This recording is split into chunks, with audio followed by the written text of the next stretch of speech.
Hello guys and welcome to the moon. My name is Carl and I'm going to bring you this cryptocurrency video and this fantastic collaboration with Ivan on Tech. Long time no see. How are you doing today, Ivan? Good, Carl. Good to be here yet again, and good to be here also interacting with your community. You have a great community, so a big honor to be here. And smash the like, guys. Leave some comment for Carl. Pump this video to the skies in the YouTube algorithm. Very important. Of course, exactly. The likes, that's it juices up the algorithm so much. And Ivan, you are a long-time programmer, developer.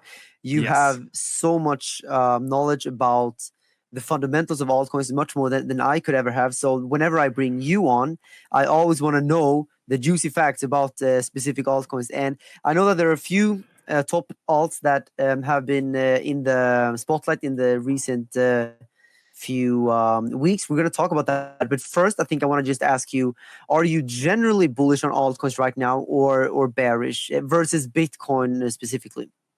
Well, it all depends on Bitcoin. If Bitcoin goes up, altcoins will go up way more. We've seen it already in the NFT space, in the gaming space, that altcoins are absolutely ripping it. But then overall, if you look at the biggest alts, they're just waiting to see what Bitcoin will do.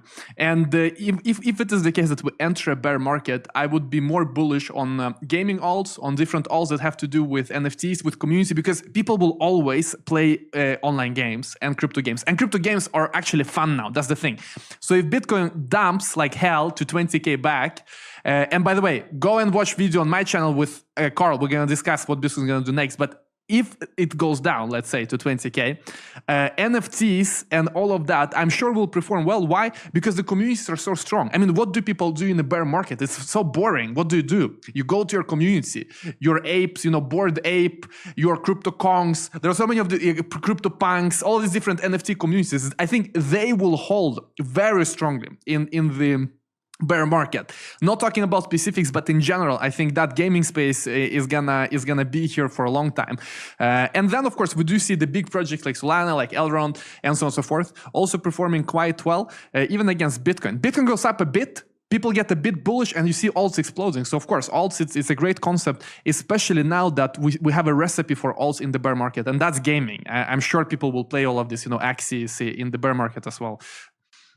Yeah, and also in the past, we've seen also that yield farming was a big hype back. I remember a few months ago, but it is it's still actually quite profitable in terms of the API wise. Do you think that this is something that will continue?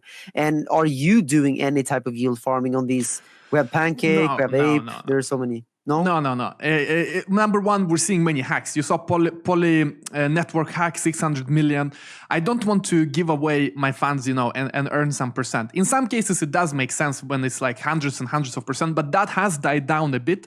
And to earn, 20%, 30%, 20, 15, and the risk is that the whole thing is hacked. I don't understand that. Just like when people use Nexo or BlockFi, I don't really understand why you want to give away your coins and then earn like 5%. Because the risk is so big, and anything can happen, especially in crypto, because we're not dealing with, people hate on banks, but, in a bank, at least someday go down, at least you can get printed money back up to 100K in euros. But here we're dealing like with exchanges and DeFi protocols. Many exchanges, God knows where they are. Binance, nobody knows where they are, where the address is of the actual Binance team. The same thing with many other exchanges. So, and even more so with DeFi protocols, because you never know if there is a bug. So as long as it's not this crazy APYs we've had in the DeFi summer, I don't see the risk reward simply doesn't make sense to me. So I don't see the reason why to yield farm. So no, I'm not doing that, simply put. But let's say that you're, sorry to interrupt, but let's say you're early adopter of some kind of coin and you really believe in a new coin, new project. Well, of course, then you can contribute with liquidity. You can contribute with your coins, and you can lock up them on a DEX and earn liquidity provider fee. I mean, that would be a better way than to yield farm in my view right now, at least. Yeah.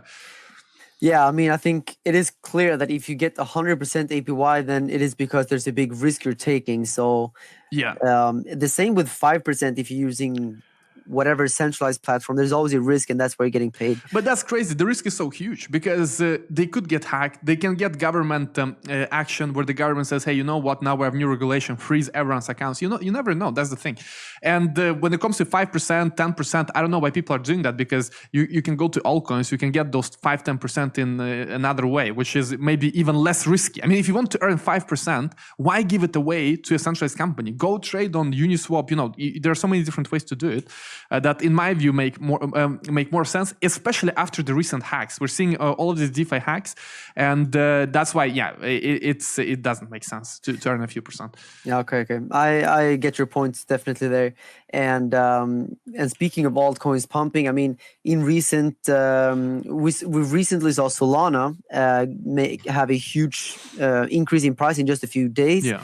I think it was more than a double in like a few weeks there. And everyone is, of course, asking why. What are the fundamentals behind Solana backing up this price action? Can you maybe explain? Yeah. So a problem with Ethereum is that you never know whether your transaction will come in order. So you do an Ethereum transaction, it gets public in the mempool. So I can see what kind of transaction you want to make. I can see, you want to buy this coin on Uniswap, and then I can try to front run you in real time. It's called sandwich. It's called sandwich attack. That I see you doing transaction, I buy the asset before you buy, so you get a higher price, and then I also dump right after, so you get sandwiched. And you can go to sandwich.wtf. It's a website, sandwich.wtf. You can enter your address and you can see how many times you've been exploited in this way, and you don't even notice it. You just get worse execution price. So the whole idea with Solana is built by financial engineers, by engineers that have been working with finance in the past, and their whole selling point is that you know the execution order. You do a trade on Solana, you know that, hey, nobody's going to front run you. This is a whole other system. And the reason why they built Solana is to prevent front running, that they saw that in financial space on Wall Street, you have this problem. You do a trade, but you have to be close to the stock market. If you really want to do this high frequency, the closer you are, the better. And they wanted to do a system where the proximity to the stock market does not matter. And that's how the whole Solana project was built. I have recorded also an entry about Solana on Morales' channel, where the founders explain that in great detail, and that's where I get my information about why Solana is valuable. So the whole bet on Solana is a bet that the DeFi space on Ethereum, at the end of the day, will require and will demand execution ordering, that we cannot have this crazy front running and all the trades are transparent when they're not even confirmed, which means that you can exploit that and you can front run. So that's the bet on Solana. And the whole bet long term is that right now on Ethereum, we're still early, we're still innovating. So there is still a lot of room to compete between different DeFi projects. What do I mean? Well, one DeFi project can have better UI than another DeFi project, and then maybe they get more users. And then another DeFi project has limit orders, and nobody else has limit orders, and then they get a bit more users. So on Ethereum right now, we still have these incremental features that DeFi protocols can add to attract more users. But in a few years, everyone will have all the features. All DeFi protocols will integrate all the best features. And when you don't have any more features to add, then the bet is that they will move to Solana, because when you already have best UI, best order types, you have everything already implemented. The only thing you can improve is this execution order, which on Ethereum is not possible.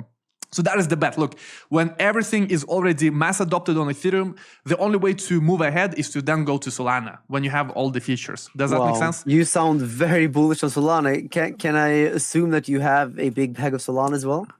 I have a medium bag of Solana, and I wouldn't say that. You see, it's a bet. We never know whether that will actually happen or not, because best technology actually never always wins. You look at even the basic web technologies like HTML, CSS, JavaScript. It's horrible tech. To build a website, we use right now horrible tech.